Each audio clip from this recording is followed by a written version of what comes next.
Hi, welcome back to Cubs and Culture for January 9th, 2018. A little bit of a warning, the next two sections are probably going to be unsatisfactory. It's going to be much more of an exploration than any sort of definitive conclusions. Because I don't know how I particularly feel about where the proper balance on these issues are. And I'm kind of wanting to talk about how it's not about respectability, it's about how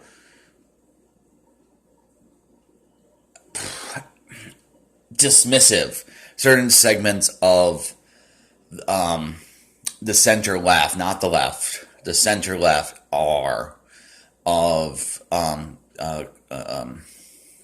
claims of liberty of conscience or freedom of religion. Okay, so I'm going to use liberty of conscience as opposed to freedom of religion because I have never seen an argument that convictions held on some sort of paradigm or worldview or like a comprehensive doctrine, to use Rawls's term, that we should treat any convictions that derive from Catholicism or Lutheranism or Quakerism are somehow more willing to be protected or need to be protected more strongly than moral convictions derived from Kantianism or feminism or Hobbesianism. So the whole debate about moral claims derived from religion should be given more credence for protection, or we shouldn't intrude upon it.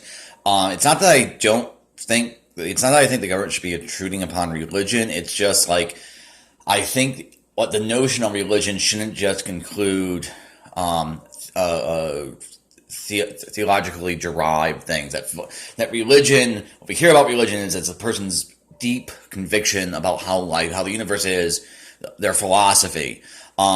So something like secular humanism is not a religion, but it's functionally, in terms of the law, should be considered a religion, in my opinion. So I tend to use liberty of conscience.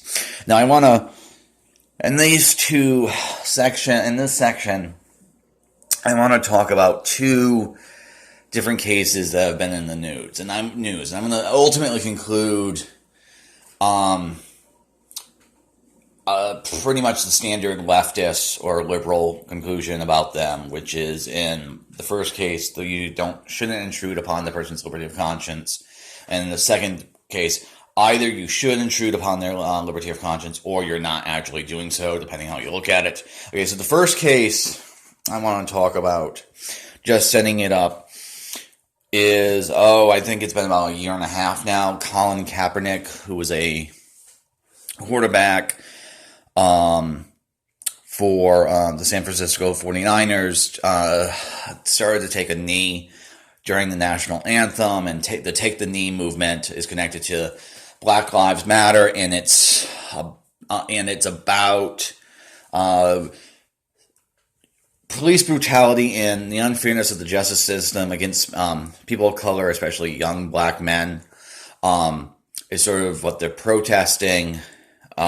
And it starts much more specifically about police officers killing black men unjustly. And so there's that. This has been a huge sort of issue for members of the right who are simply demanding that, including Trump, simply demanding that the players should in some way be compelled by the league to some sense stand up for the national anthem. Let me first say, ultimately I'll conclude that they shouldn't be forced to stand up, and one of the main reasons for that is any political fidelity. Being compelled to show political fidelity is worthless. Okay? Because if you have to be compelled to show your loyalty, you're in fact not loyal. Not that I'm saying the players themselves are disloyal to America. I'm just saying that thought process, I'm going to force you to swear an oath, therefore, it just doesn't make sense. It's not logically, it doesn't make sense logically. There's, of course, a way of looking at the actions of the Take the Knee movement who considers it the height of patriotism or the height of loving their country because they're trying to get the country to be just. That's not really the thing I'm interested in. I'm just interested in players being granted, and I think correctly, a liberty to behave and to have a political statement which upsets people and, depending on this level of sense, might be depriving people of something they really want, at least in this very narrow sense. And the thing is, the NFL has a ton of things about it which is intervened with the state. They get money. It's a monopoly. There's millions upon millions of dollars. The players are accepting a hell of a lot of societal benefits, and they shouldn't, and I'm still saying they shouldn't, because of their conviction around needing to protest and against police brutality, they shouldn't be forced to stand up for the national anthem. They take the knee, regardless if you think the case of it is wrong or anything like that. They are behaving properly within the bounds of liberty. Okay, despite that it's a commercial setting, despite that they're getting societal benefits, despite the fact that it's intertwined with the state. So that's the case that's upsetting the right. Now, there's also a series of cases that upsets the left, which is the Masterpiece Cake from Colorado. This is the case about the baker who doesn't want to, because he has a religious conviction that gay marriage, same-sex marriage, because he's gone on record saying he would provide sweets for gay people for other contexts, and he wouldn't provide a wedding cake for a same-sex couple who the partners weren't gay. Because, again, he just has a religious conviction that same-sex marriage is wrong. Again, you can argue that he doesn't, that this doesn't really follow the Bible, but when Hacksaw Ridge is what got this up to me, is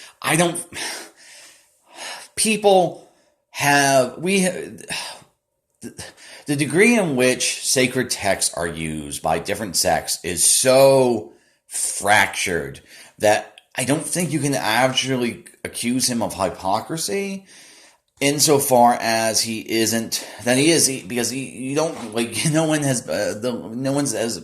hasn't gone on record what sort of interpretive theory he has.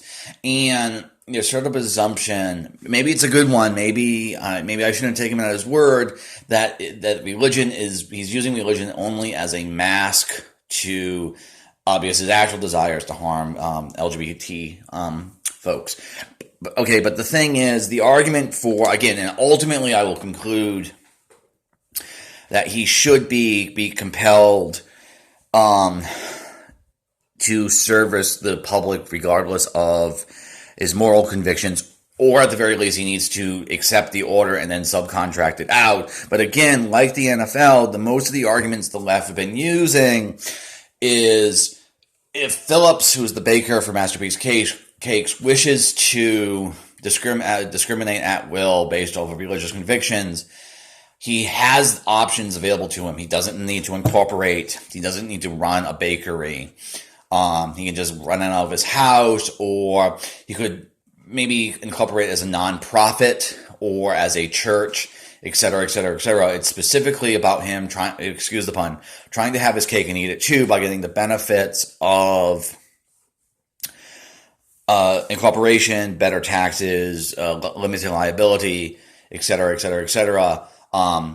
So either we have to think the duty to serve all customers, regardless of class, doesn't fall upon Phillips. It falls on Masterpiece Cakes. Therefore, Phillips' religious objections don't matter. Or he himself has to make a determination what is more important to him, being able to run a business efficiently, or being able to discriminate against LGBT people, at least insofar as providing wedding cakes. Okay, so those cases aren't all that similar. But the thing is, I think ultimately why I think of them together, besides the fact that one upsets the right and one upsets the left, even though I end up with different conclusions, is they're both private matters in commercial settings. Okay, so it doesn't really concern the business of the state. Really, maybe. I don't know. So let me pause there to return for part 3. Cubs and Culture, January 9th, 2018.